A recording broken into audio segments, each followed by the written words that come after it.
அனைத்து இந்திய அண்ணா திராவிட முன்னேற்ற கழகம் இந்த மாதிரி தொடர்ந்து 2 முறை ஆட்சிக்கு வர முடியாம இருந்திருக்கான்னு சொல்லி கேட்டீங்கன்னா கண்டிப்பாவே இல்லை. ஏன்னா இந்த எலெக்ஷன்ல பை டிஃபால்ட் எடப்பாடி பழனிசாமி அவர்கள் தமிழ்நாட்டோட முதலமைச்சர் ஆகியிருக்கணும்.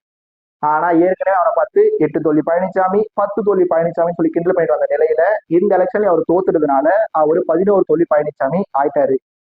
இது மட்டும் இல்லாம 5 வருஷம் திமுக ஆட்சிக்கு பிறகு டிவிக்கே புதுசா ஒரு கட்சியான டிவிக்கே ஆட்சி அமைக்க போறாங்க. விஜய் அலை மற்றும் விஜய் மேஜிக்னு சொல்லி இந்த மாதிரி 2 விஷயங்கள்னால தாவேக்கு ஆட்சிக்கு வர போறாங்க. அது எல்லாம் ஓகே. ஆனா அதிமுகவால ஏன் எதிர்கட்சியா கூட வர முடியல அப்படின்னு சொல்லி கேட்டீங்கன்னா அதுக்கு எண்ணற்ற காரணங்கள் இருக்கு.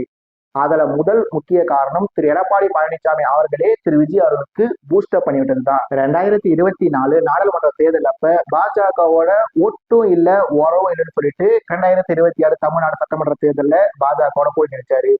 டிடிவி தினகரனோட வாய்க்கா வரப்பு சண்டை போயிட்டு வந்து அவருடைய போட்டி வச்சாருன்னு சொல்லி பல விஷயமான முடிவுகள்ல திரு எடப்பாடி பழனிசாமி அவர்கள் பின்வாங்கி இருந்தாரு. தான் கொண்ட கொள்கையிலிருந்து மாறி இருந்தாரு. அதனால கூட அதிமுகவோட இந்த பின்னடைவுக்கு காரணமா இருக்கலாம்.